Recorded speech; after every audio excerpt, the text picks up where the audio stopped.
And if you have any questions, let me know. But he's doing a great work, and so we just ask that you pray for him.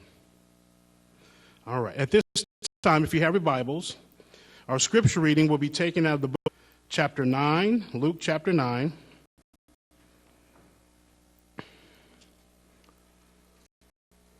Luke chapter 9, and our verses are 46 through 48. Luke chapter 9, verses 46 through 48. If you have that, I would like to read that responsively. Luke chapter 9, verses 46 through 48, and I'll start in verse 40. It says, "Then there arose a reasoning among them, which of them should be greatest.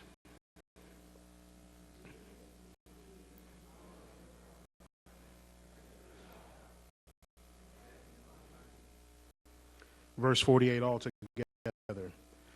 And said unto them, Whosoever shall receive this child in my name receiveth me, and whosoever shall receive me receiveth him that sent me. For he that is least among you all, the same shall be great." May the Lord add a blessing to the reading and hearing of his word.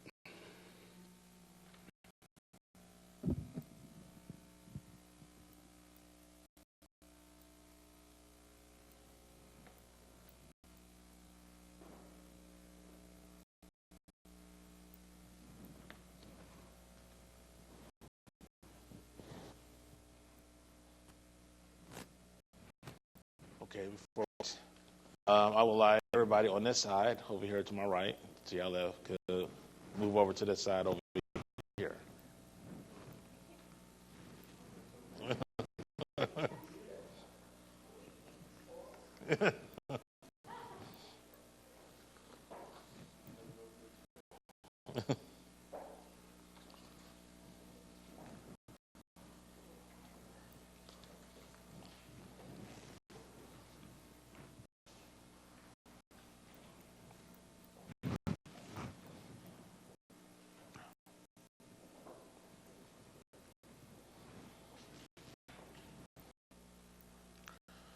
All right, let's have another quick word of prayer before we get started.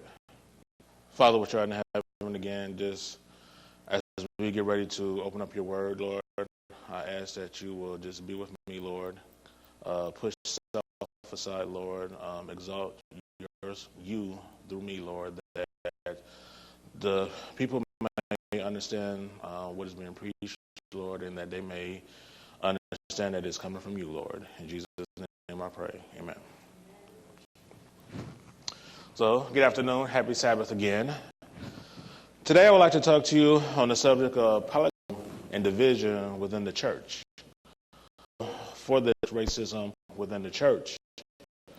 We are still going to talk about ambition within the Adventist church, but felt like by adding division in the title along with politics and racism, that these two things are the two main things causing strife within our church, within the Adventist church. With time winding up, it is time that our church starts dealing with some of the hard issues facing our church. Obviously, one of the big elephants in the room right now within our church is the white and black conferences that exist within our church today. So this is where we will start, and I'm pretty sure I will have both sides upset with me by the end of this sermon.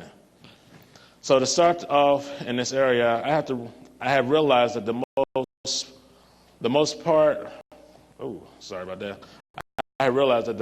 that the black and white conferences, or even better yet, the division within our black and white brethren can be broken down by political lines or theology. With most of the black members of the church siding with the Democratic Party, and most of the white members siding with the Republican or the Tea Party. This dynamic, I have this little saying about how politics is driving the strife in our church, and we are letting our politics drive our relationship with Christ instead of letting our relationship with Christ drive our politics. So let me say that again. We are letting our politics drive our relationship with Christ instead of letting our relationship with Christ drive our politics. And you can see this very clearly when we start talking about politics in our church. With a lot of our white members siding with this president, they consider him a decent president. When he came in, he had 9 was selected because in Texas. He had a lot of the minorities, Latinos, and his leadership in Texas. A lot of them in schools, their grades, their standardized test scores went up underneath him. So he was kind of like their choice. And so the white brethren believed that he was a decent president. On the other side of the aisle, a lot of our black brethren believed that he was a decent president. So, he comes in. He has the $1.3 trillion. He has to get rid of. When Bush left, and then they fell out, which is $1 billion. 0.3. So he gets rid of it. So stayed off. That's on the black side. What I need our church, white and black, to understand is this picture right here. So now we got Bush Sr., we got President Carter, we got President Obama, President Clinton, and now Bush were running for president. They was going to each other. It was pretty heated. It was a pretty heated campaign. There was kind of some tough things were said. I'm thinking, wow, man, they really don't like each other. Then Clinton gets in office for a few years, and about 4 or 5 years into his presidency, all of a sudden you see Bush Sr. and Clinton playing golf together. And I'm sitting there thinking, first time I'm thinking like, okay, something ain't heard like 3 or 4 years ago. So we need to start to understand that this is the reality than what you see on the news and the media. They're not, if y'all know this is Nancy Pelosi, leader of the Democratic, the members of the House, of the Senate, of the House, I'm sorry. News, Phil and McCoy's board, the way they go after each other. Very, very comfortable. And I had a few other pictures where they're quite comfortable like this. So we need to understand what's going on in our church, and we need to understand how things are playing out. So with this, and then with the incident a few weeks ago at the Trump rally, where the rally was canceled in Chicago because of safety concerns and the skirmishes that broke out, it's only escalated the racial tensions in this country. And unfortunately, a lot of our church members and leadership have hitched their wagons to a political party instead of hitching their wagons to Christ. So how has politics played out in the church in this day and time? To understand this, let's go to the Bible and start with our first reading, Luke 9, 46 to 40. Verses 6 to 48. And it reads again, and there arose a reasoning among them, which of them should be greatest? And Jesus, perceiving the thoughts of their heart, took a child and set him by him.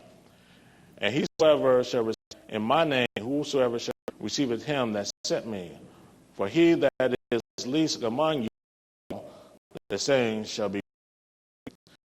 So reasoning in the end as an argument, and in New King James Version as a dispute. So now let's go to Luke 22. We're going to read verses 24 to 27.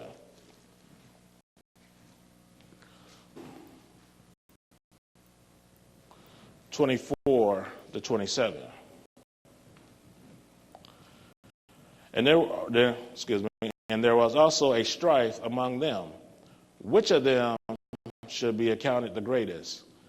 And he said unto them, the kings of the Gentiles exercise lordship over them, and they that exercise authority upon them are called benefactors. But ye shall not be so. But he that is greatest shall be the younger, and he that is chief as he that doth serve.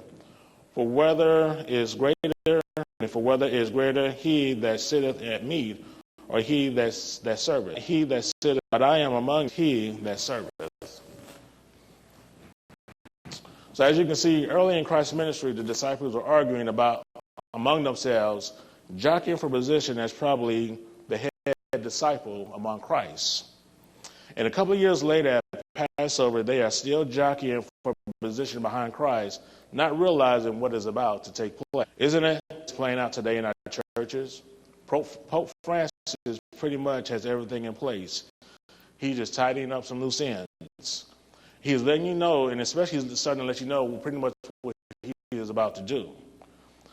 Suddenly laws are about to be passed, and young black conferences are plotting and scheming on how to hold on to their political offices within their respective within the church structure. Conference presidents moving pastors on challenge them for their presidency, limiting the ways that ordinary church members can call the executive committee into session, making up your own Robert Rules of Order so that you can't things through without proper procedure. Our unions essentially act the bank or the IMF bank to our local churches and conferences in which our local into extreme debt to the union. The leadership hierarchy within the church shouldn't look like the leadership of corporate America. The members in our church have taken and engaged in the political discourse of our country, which is ripe with racial tension. And isn't it no coincidence that this racial tension exists within our churches today? Don't you know if you heard the situation that happened at Southern University almost a month ago?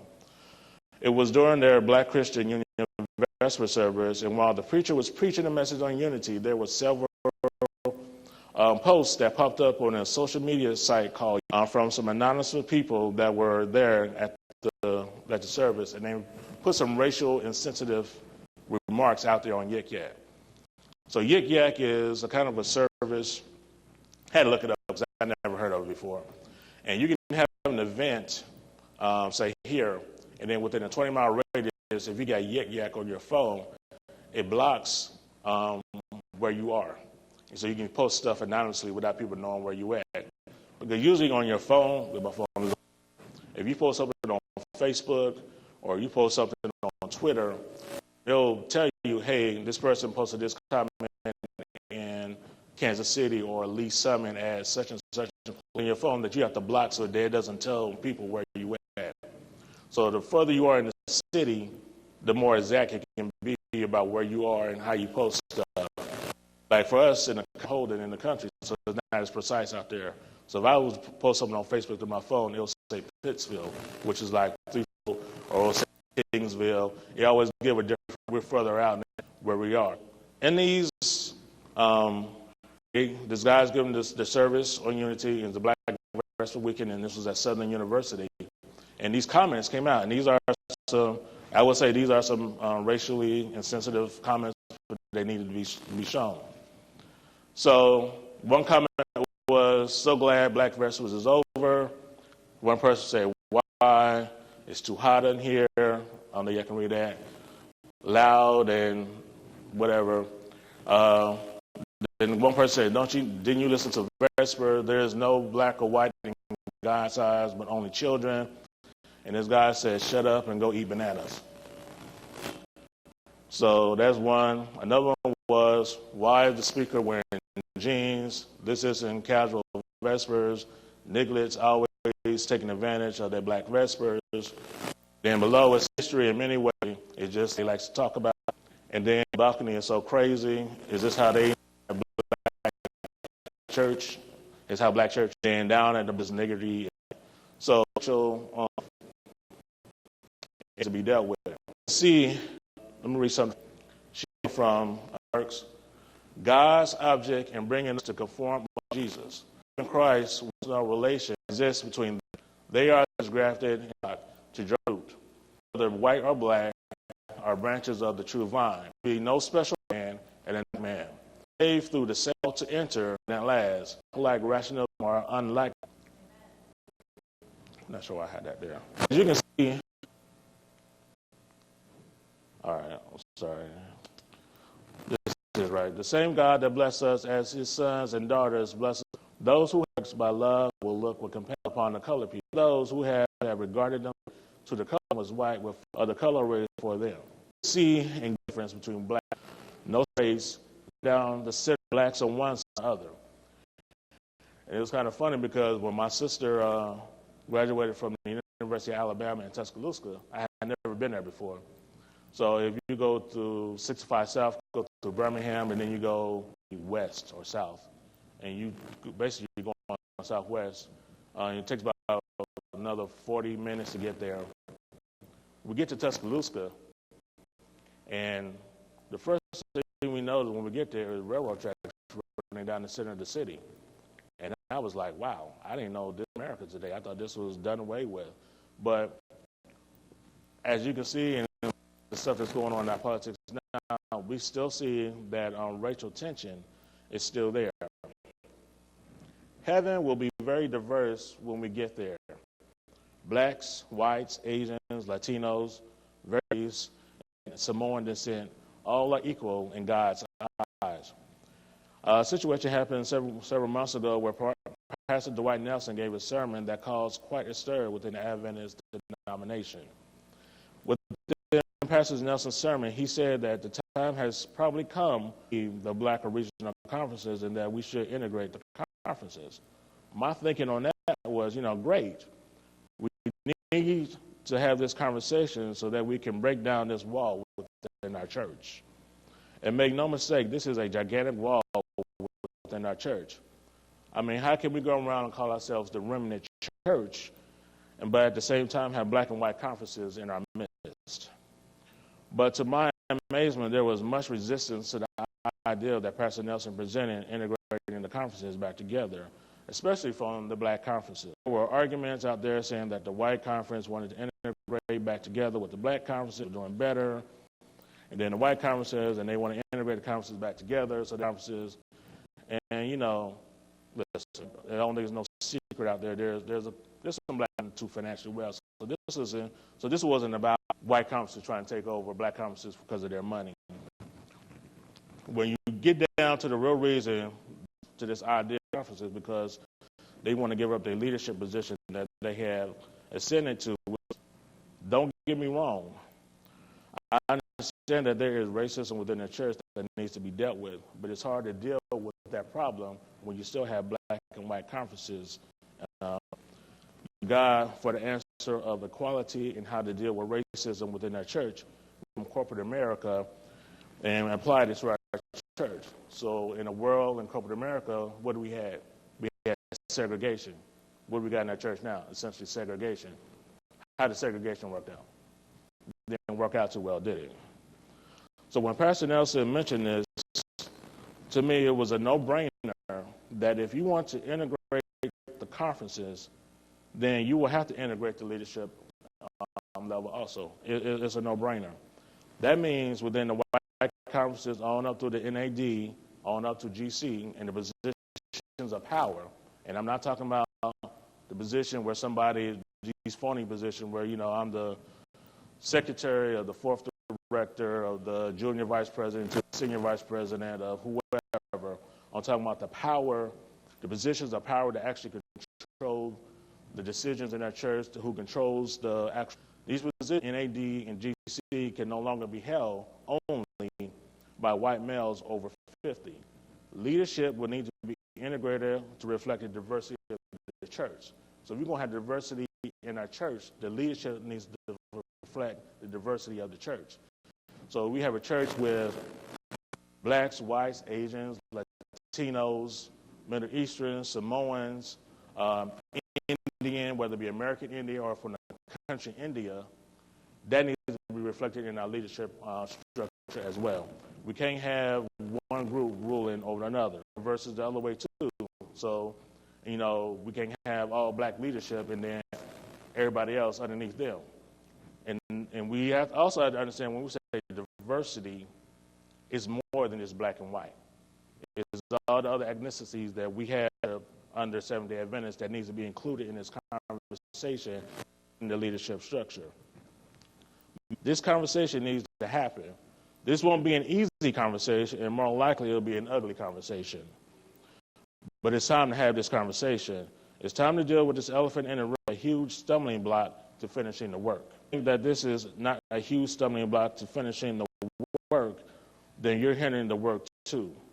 In order for God to lead on this issue, leadership in both the white and black conferences are going to have to give up their self-importance and the pride that they have in themselves because of the position that they have risen to within the church. Once the self-importance and pride has been set aside, only then can God unite us under present truth. And I say present truth because you can't unite under error also. So make sure when we say unite, we're uniting under present truth. Let's go to Galatians. We're going to read, go to chapter 3. Galatians chapter 3. We're going to read verses 27 through 29.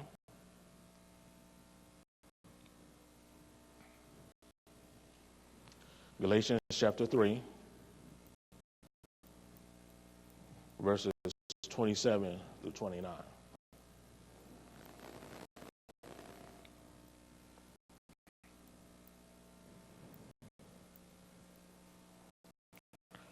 For as many of you as has been baptized have put on Christ, there is neither Jew nor Greek, there is neither bond nor free, there is neither male nor female, for ye are all one in Christ Jesus.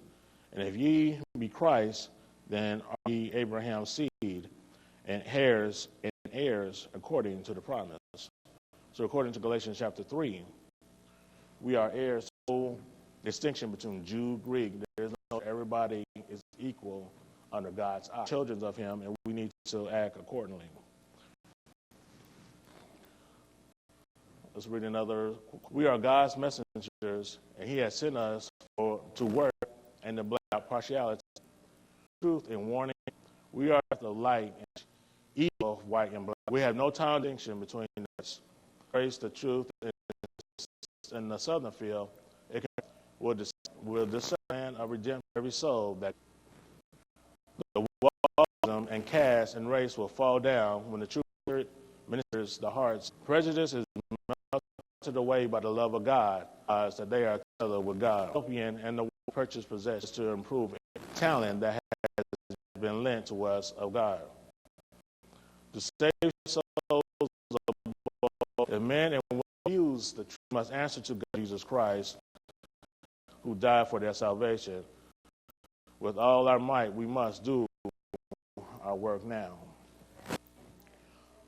Our farmers to understand the true nature of politics and how it plays out in these last days. There's a meme out in Facebook, and it says what they, and this is what it says. It's like a bird, and he got these words, and it says what they don't tell you is the left wing and the right wing are attached to the same bird. So there is no difference between what they're doing. Sister White says, have his people bury political questions. On these themes, glories to come, and on the pure gospel principles which are plainly revealed. We cannot with safety vote for we do not for. And we cannot vote for whom we are voting for. Cannot with safety take part in any political scheme or labor to use their influence, religious liberty, and operation leave our to a man to keep it. Not a day to be reverenced. And the member cannot participate who exalted like the law of God on his Sabbath. Of God are not to play such, for when they partakers with this, they commit. So of God are not such men, and they do this, they of the while in office. Sin is going to repress or do away with religious liberty, and you vote for them, you are now partakers in their sin according to this. So when you think about politics, and especially on the national stage, I'm not talking about the state level, but on the national stage, there's Dr. Walter Weiss has a series out, escapes me right now, and one of the lectures he does, the Knights of Columbus vets everybody that gets on the national stage, whether in the Senate or in the House of Representatives, and you have to vet them and let them know, hey, you're going to take the position, but you're going to take your orders from the Pope. You're going to take your orders from us. That has been out there, that's been proven every now and then. They've been tightening this up lately. The last person I think that kind of slipped through the cracks was Jesse Ventura. I think he was the last one that was kind of in, because I don't think everybody thought he would win, but he ended up winning. And since then, they really have tightened that noose to make sure that everybody coming in is following in lock and step. So if you don't understand the power of the Pope have on our people, then you need to understand when he came to the United States and he spoke before Congress, and the senator kind of blabbed this out on CNN. I don't think he was supposed to, but that he had a 15-minute conversation with the Pope. So within a 15-minute conversation with the Pope, he resigned his speakership, he resigned his seat in the Senate, and while the Pope was speaking, he was just a blubber, boo-hooing and crying all over a 15-minute conversation with the Pope. So we don't understand the power that these to this guy, understand that we really need to understand that. There's no choice between candidates, even Donald Trump. He said, the Pope said, hey, we shouldn't be building walls. Trump said, Pope need to mind less. And then the next day, Trump came out, well, the Pope, I'm just understand the power that this man has. People we put there be no choice at all, really. So think about it. When Bush and Kerry run, Bush and Kerry are both related. Obama is related to Bush. Obama is related to Cheney. So they're not being put, don't think there's a choice out there unless you're going to write somebody in. It's under another grassroots movement. And what do you think? Like a bunch of individual groups kind of loosely confederate together. But it really started with this group called Citizens for a Sound Economy back in 1984, the Koch brothers. And then that group was around about the mid-2000s, about 2003. And then Dick Armey, and if everybody knows who Dick Armey is, he was a Republican president, I believe. He took over chairmanship of this Citizens for a Sound Economy. And then in 2000, split into two organizations, Freedom Works and Americans for Prosperity. And those are the two main Tea Party apparatuses out there. So remember, everybody say Tea Party is grassroots, and I'm like, Dick Armey is the most mainstream Republican candidate I can ever think of. He's a pure establishment. There's nothing grassroots about him. But yet he's overseeing Freedom Works and Prosperity. Freedom Works is the nonprofit, and American for Prosperity is the profit one. And if you think about it, when the Tea Party came on the scene in about 2010, on the scene overnight, and had all this money, where did they get all this money from? They got most of their money from these two organizations. So be careful about, and I know they'll say Rick Santelli is Santelli Tea Party, but he used to have like a figurehead. This starts way back with the Koch brothers back in '84, and they got these two on them and the Tea Party. Another thing that came out today was there was an interview CNBC was dealing with one of the talking about, what about the votes going on with Trump, and Trump get all the delegates, he's going to be our nominee, right? And the guy was like, well, no, not going to happen like that. And the lady was like, well, what are you talking about? He's getting all these delegates. He's winning all these states. He said, well, the people don't choose the nominee. The committee chooses that. And he said that on national TV. And I'm sitting there. I didn't get time to put it, because I should have put that on there, but I didn't have time to put it on there. But he essentially said the people voting in the Republican Party, the committee chooses the nominee. And don't think the Democratic Party is any different. There's one Vermont by a mile.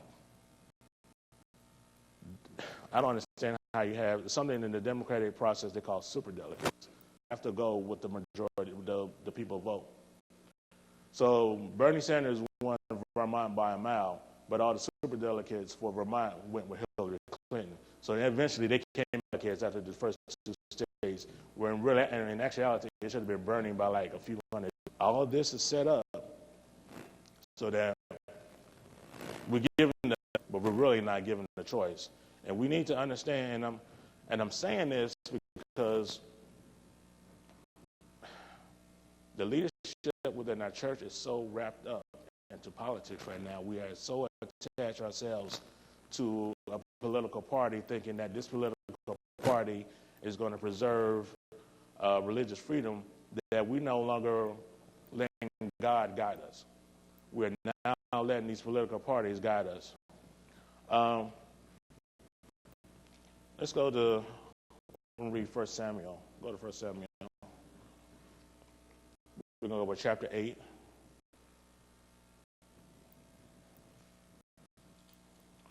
First Samuel chapter 8, we're going to start with verse 1.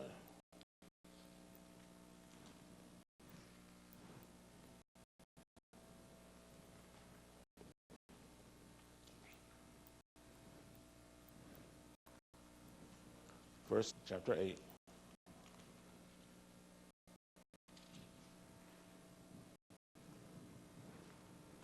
We're going to start with verse 1.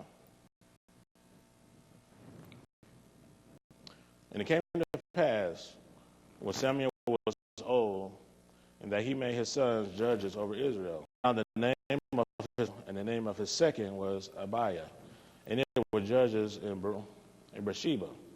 And his sons walked not in his ways, and turned aside after lucres, and took bribes and perverted judgment. Then all the elders of Israel gathered themselves together unto Ramoth, and said, Thou art old, and thy sons walk not. Thou make us a king to judge us like all nations. But this thing displeased Samuel when they said, Give us a king to judge us. And Samuel prayed unto the Lord.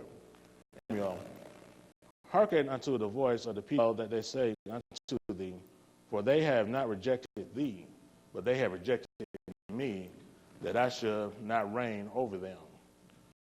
And according to all the works which they have done since the day that I have brought them out of Egypt, even unto this day, were taking me and serve other gods. So do they also unto thee. Now therefore, hearken unto their voice, howbeit, yet protest solemnly unto them, and show them the manner of the king that shall reign over them. So even when the people of Israel wanted a king, they saw the other nations out there and they wanted the king. And God was like, they haven't, so God's telling Samuel, don't take it as rejection of you, they're rejecting me. But in my kindness and my mercy, I'm going to show them a king that they're going to get. Now and Samuel, so we're going to verse 10, and it says, Samuel told all the words of the Lord unto the people that asked of him a king. And he said, This will be the manner of the king that shall reign over you. He will take your sons and appoint them for himself, for his chariots, and some shall run. And he will appoint them captains over thousands and captains over 50s, and he will set them to ear his ground and to reap his harvest, of war and instruments of his chariots. And he will take your daughters to be confectionaries, and to be cooks and to be takers. Confectionaries is people who makes oils and spices. And he will take your fields and your vineyards and your olive yards, even the best of them, and give them to his servants. And he will take the tenth of your seed and of your vineyards and give to his officers and to his servants. And he will take your men servants and your maid servants and your goodliest young men and your donkeys or asses and put them to his work. He will take the tenth of your sheep, and ye shall be his servants, and ye shall cry out in that day because of your king, which ye shall which ye shall have chosen you, and the Lord will not hear you in that day. So in this case here, Israel chose one of the king over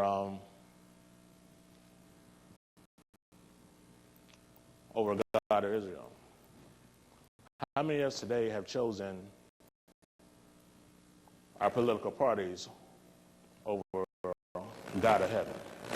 How many of us have hitched our wagons and have put Donald Trump and Ted Cruz in the position of authority over us instead of God of heaven?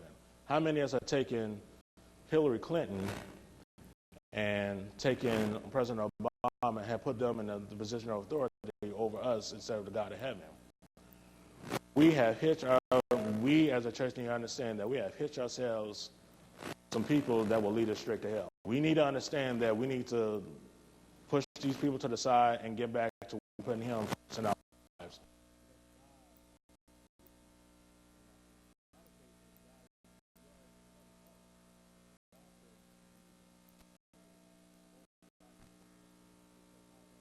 And the political stuff that we're no longer doing what we're supposed to be doing, which is preaching the God's word and evangelizing the people. We're so wrapped up in politics, we're so busy yelling at the TV, yelling at CNN, yelling at Fox News, that all of a sudden, I lost the whole day. We could have been out, giving Bible studies, passing out tracts, doing something, but yeah, we're tied up in politics. We're too busy letting this lead our lives. We need to about this because in our church, I understand the black and white evangelize to know where the remnant church is. That don't make any sense. We need to get rid of the racism in our church. We need to break down these walls of separation, and that's all there is. We take what the world does and incorporate it into the church and think it's going to work. It's not going to work. We as a people need to be, we as a church who's supposed to have the present truth, we need to be out front leading. We need to show the world what it is to have the business of our people.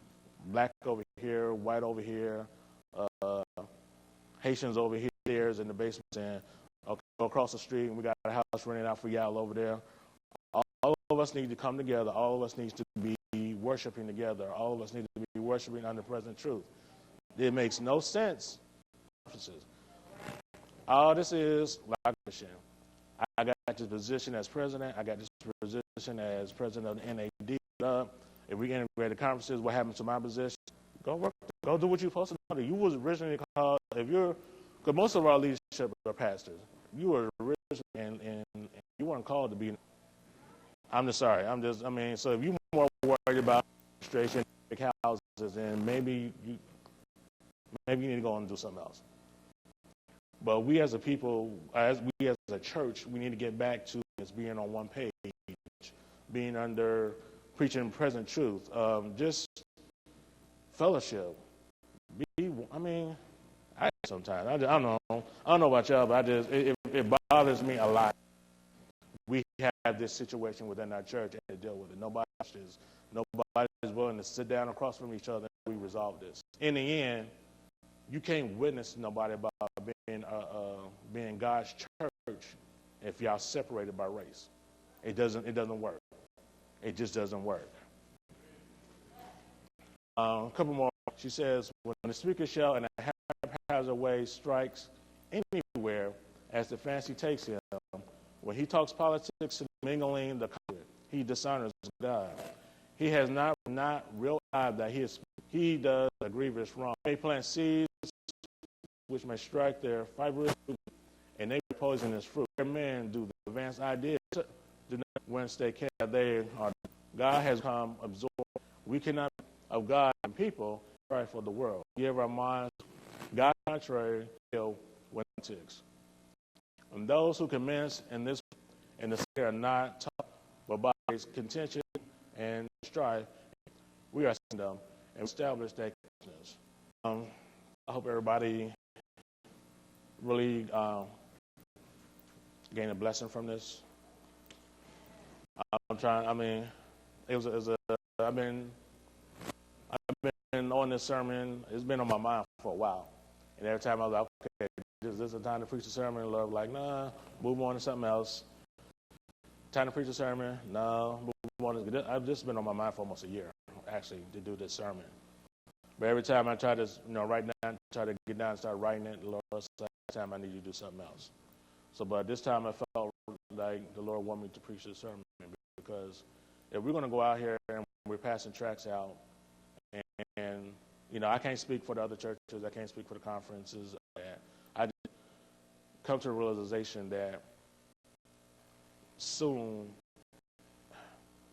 I think sometimes we have bought into this ideal that's in the other churches that once God comes and install this, and then we'll be good, and not realizing that this stuff has to be fixed before he comes in the sky. Because when he comes in the sky, he's coming with his reward. He's not coming to fix anything. That's already been decided. So I don't know what our leadership is waiting on, but at this point, I think here at 3Angels, we just need to go ahead and lead the way and show how it's supposed to be done. So we need to be the example of how races get along. Because in heaven, that's what's going to be. We all going to be together. Ain't like, hey, come on the black side of heaven, and we'll have, come on the white side, we'll do some stuff. Everybody's going to be in the Lord together. So let's doing that. Let's get back to understanding what the enemy is doing. He's trying to divide and conquer. And when we divide ourselves, half the battle. So let's not give him that battle. Thank you.